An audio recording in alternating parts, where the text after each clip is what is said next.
अस्सलाम वालेकुम नाज़रीन। प्रोग्राम आज मुबारक के साथ आज एक नई चीज़ सामने आ रही है कि इमरान खान के साथ रब्ता किया जा रहा है, जो गवर्नमेंट में पीडीएम के लोग हैं, कि हम आपके साथ मुज़ाकरात करना चाहते हैं। मैं सिर्फ आपको ये बताऊंगा कि एक बड़ी ख़तरनाक चाल है जो चलने की कोशिश की जा रही है, और यहाँ पे इमरान खान अगर इनके साथ मुज़ाकरात करता है तो वो कामयाब नहीं होने।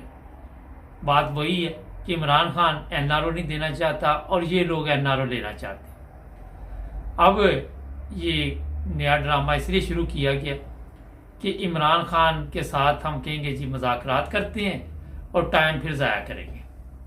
और अदालतें जो है, अगर आप देखें कि जो केस इस वक्त लगा हुआ है, जो इस्तीफ़ों का केस है कि इस्तीफे जो मंजूर किए इलेक्शन कमीशन ने, और जो आपका स्पीकर है वो अदालत में पड़े हुए हैं, उस केस को रोका हुआ है।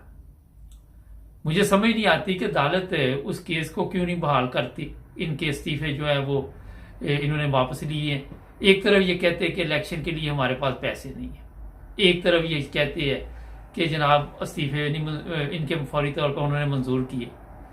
तो ये एक ऐसी खतरनाक चाल चल रहे हैं जिसमें वक्त भी ज़ाया करना चाहते हैं और मुल्क को भी बर्बाद करना चाहते हैं। आपने देखा कि अदालतों के ज़रिए इमरान खान को परेशान किया जाता है और कोई ना कोई बहाना ये ढूंढते रहते हैं। कभी कोई केस, कभी कोई केस कि ये जज जो है वो वीडियो लिंक पे भी नहीं इमरान खान के साथ तावन कर रहे, आप अदालत में आए। वो समझते हैं कि इमरान खान एक आम आदमी है, और फिर जब लोग साथ आ जाते हैं तो फिर कभी गेट तोड़ दिया, कभी ये कर दिया, कभी वो कर दिया। जो कुछ ये आप खुद हरामखोर कर रहे, जो लास्ट टाइम हुआ वहाँ पे नामलूम अफराद नजर आए, उसके मतलब ये कोई बात नहीं करेंगे आपके साथ, ना मरियम करेगी ना कोई और आके करेगा। तो चक्कर ये है कि अब इमरान खान मुज़ाकरात इनके साथ नहीं करेगा, ये मैं आपको बता देता हूँ, क्योंकि मुज़ाकरात वही हैं जो पहले थे और उसमें कोई तब्दीली नहीं आएगी। एक चीज़ जो और अभी तक पता चल रही है वो ये है, जो सोशल मीडिया पे इस वक्त मुझे भी ये सुनने को मिला और बड़ी अफसोसनाक खबर है कि इमरान खान को रास्ते से हटाने के लिए ये पैसा खर्च कर रहे हैं। इंतखाबात के लिए इनके पास पैसे नहीं है, इंतखाबात के लिए ये कहते जी खजाने में पैसे नहीं है, और इमरान खान को रास्ते से हटाने के लिए इनके पास पैसे हैं। अरशद शरीफ को रास्ते से हटाने के लिए इनके पास पैसे थे। ये आप अंदाज़ा लगाएं कि पहली चीज़ तो ये है कि जब आपकी नीयत में खोट हो और आपने ये काम करना ही नहीं है, और ना ही आप इंतखाबात करवाने के लिए आए हुए, और ना ही आपका कोई ऐसा कोई प्रोग्राम दूर दूर तक नज़र आ रहा है, तो आप किस तरह इमरान खान के साथ मुज़ाकरात कर सकते हैं? किस तरह आप इमरान खान को नया चक्कर दे सकती है? पहले इतने चक्कर दिए इमरान खान को, वो आपके कामयाब रहे। आपने कहा जी ये दोनों असम्बलियां तोड़ दे तो इंतखाबात की तरफ चले जाएंगे।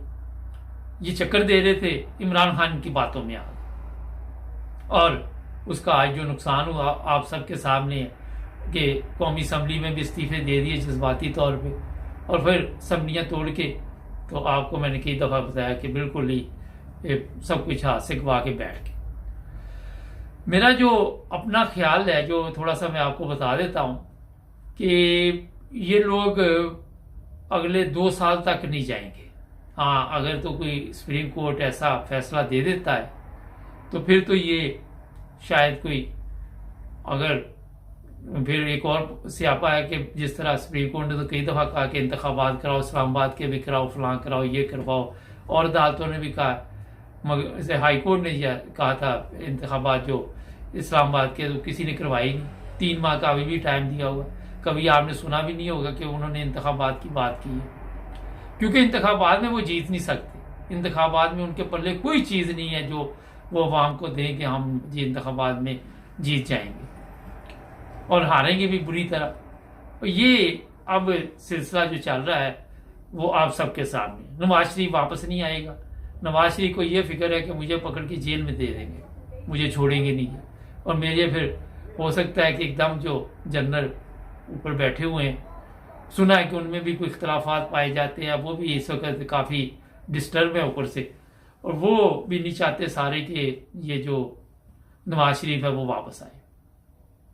अभी आप सबको इस चीज़ का भी पता चल चुका होगा कि जितने सोशल मीडिया पे लोग सच और हक की आवाज़ उठा रहे हैं, उनके ऊपर भी केस बन रहे हैं, उनको गिरफ्तार किया जा रहा है, उनको डराया धमकाया जा रहा है, उनके लिए मुश्किलात पैदा की जा रही है। हफ्ता हफ्ता बंदों को गायब करके फिर वो सोशल मीडिया से गायब हो जाते हैं, उन पर तशद्दुद किया जाता है, उनके घर वालों को धमकियाँ दी जाती हैं, कभी कुछ, और वो तमाम हरबे इस्तेमाल किए जा रहे हैं जो गैर इंसानी और गैर अखलाकी हैं, गैर कानूनी भी हैं, मगर आइन और कानून पाकिस्तान में आप सबको नज़र नहीं आ रहा। मुझे आज एक चीज़ है किसी ने सोशल मीडिया भेजी कि एक सरदार ने कीमतें कोई सस्ती की रमज़ान की वजह से, तो उसे कत्ल कर दिया गया कि आपने कीमतें क्यों सस्ती की है।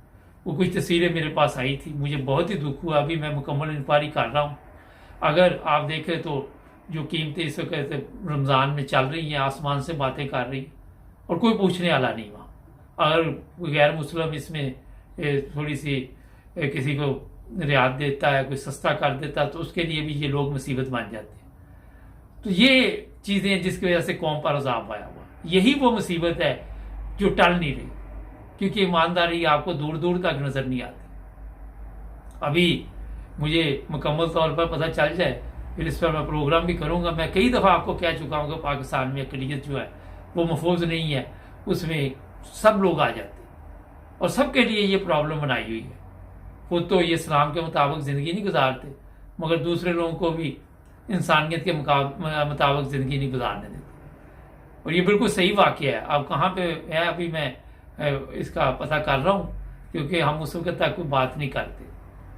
तो जनाब वहाँ पे ना कोई इंसानियत है, ना कोई खलाकियात है, ना कोई वहाँ पे कोई ऐसी चीज़ है, रमज़ान हो या ना हो उससे कोई फ़र्क नहीं पड़ता, क्योंकि उस मुल्क में आपने अपने आप को बदलना नहीं, आपने किसी को भी नहीं बदलना और किसी ने आपको नहीं बदलना।